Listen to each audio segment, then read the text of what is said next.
What's going on, weirdos? It's your man Shane Kid Walker here with HollyWeird TV, bringing you all yet another video. The 2019-2020 television season was one to remember, for all the wrong reasons. Nonetheless, we had some shows that were total hits, while some were total duds. We'll talk about those later. Today, we're going to be discussing the shows that were total home runs over the course of the season. Shows that made fans want even more after their seasons, or even the entire series ended. From historic rap group, a list of heartbreaks, to a pregnancy that left fans shocked and curious, these shows dominated in terms of writing, acting, and overall storytelling. We're going to be looking at the shows that premiered between the months of August 2019 and April 2020. As always here at HollyWeird TV, we place timestamps in the description below so that you, the viewer, can skip ahead and control the video as you see fit. Without further ado, let's begin. Number 10.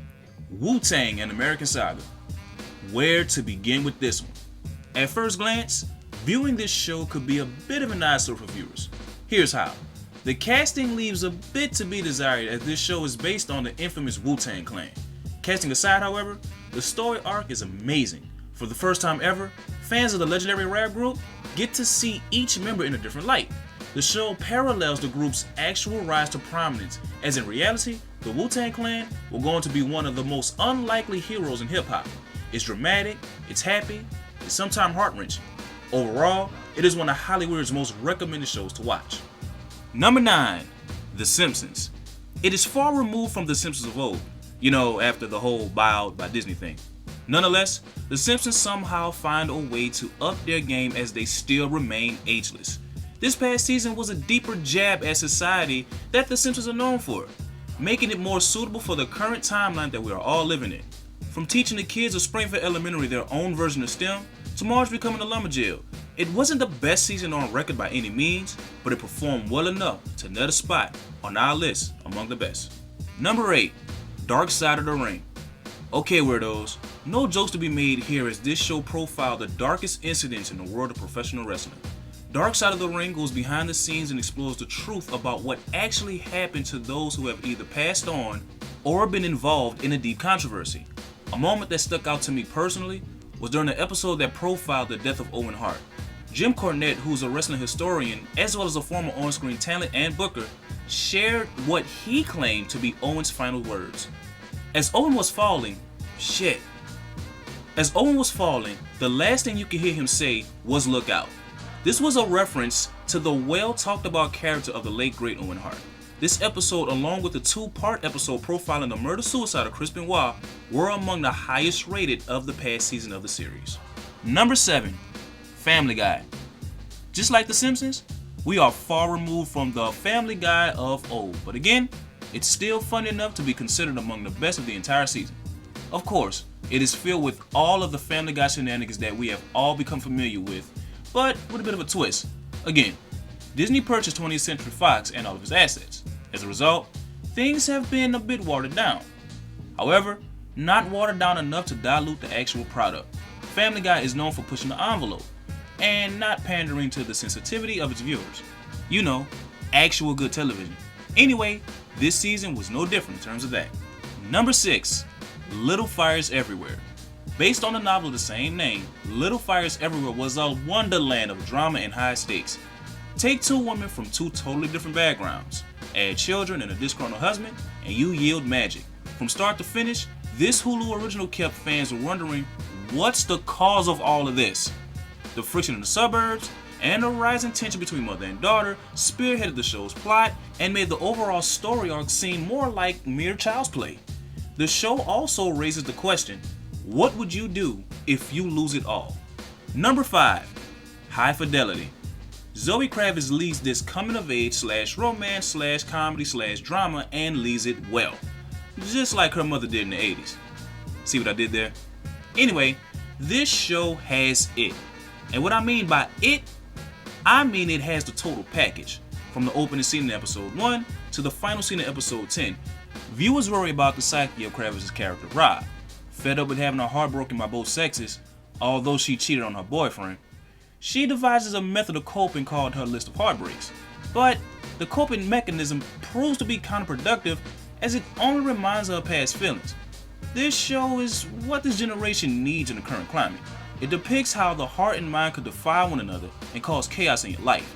That it is up to the person to decide what is best for them in the long run. Number 4. SuperStore. Once again cracking the top 5 of the best list, SuperStore has shattered not just our expectations here at HollyWeird, but critical expectations as well. Having been hampered due to the ongoing global pandemic, production was halted at only 21 episodes. Nonetheless, the season saw yet another wedding and the evolution of Jonah and Amy's relationship. However, it is rumored that America Ferrara won't be returning to the series as her and Ben Feldman's characters were leaving for California. From what was seen, this was a way to write off the characters. As of this recording, America Ferrara is set to return to wrap her character in season 6, according to TVLine.com. Nonetheless, the season had minimum flaws as each character found a way to develop and further the story arc. Number 3. For Life. Based on the actual wrongful conviction of Isaac Wright Jr., For Life covers all the bases in what viewers look for in a prison drama. However, it is not your stereotypical prison drama due to the fact that there is a man that is literally fighting for his freedom.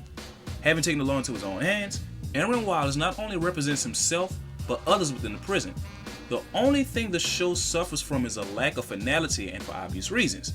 The show is a mid-season replacement, and as of this recording, there is no word on whether it will return or not for season 2. Nevertheless, a second and hopefully final season would be welcome as it would deliver the closure to the fans, as well as give viewers an idea as to what went down with the real-life Isaac Wright Jr. Number 2, Dear White People, come at me, haters. I know some of you all do not like this show. To that I say, oh well, it made my list, make your own. Anyway, third seasons of a TV show could either make or break the franchise. In the case of Dear White People, it made it. This season, we got to see the characters in a different light. Although the Black Caucus was still battling institutional racism, because of course, the season delivered a bit of a break from the norm by finally revealing the narrator and giving an in-depth description of the origins of the Order of X. The season ends with Troy looking to discover more about the Order for himself. The only nitpick about this season is that it takes the shine off the main characters and focuses more on the secret society. Not saying that it wasn't invited, cause learning new things are fun, obviously. But how does the Order affect not just Lionel, Sam, and Troy, but Winchester as well? Before we continue, HollyWeird would like to pause and acknowledge some honorable mentions.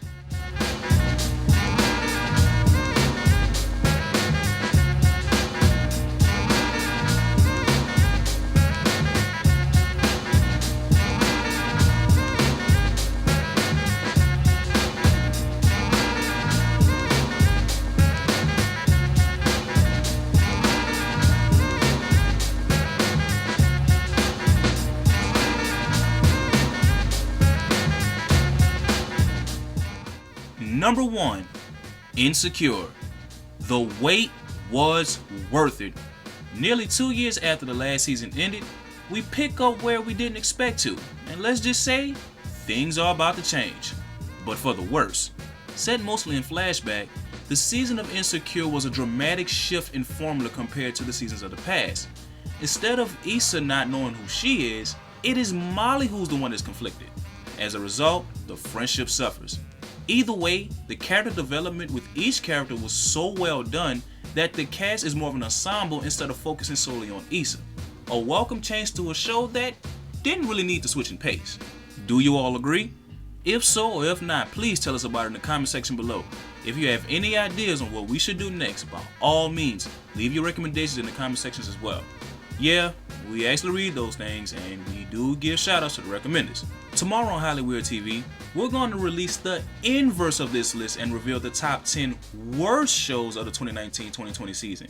Don't forget to like, share, and subscribe, and ring that dang on bell to get all of our notifications. Until then, remember, Hollywood is a weird place. I'm your man Shane Kid Walker, and this is HollyWeird TV.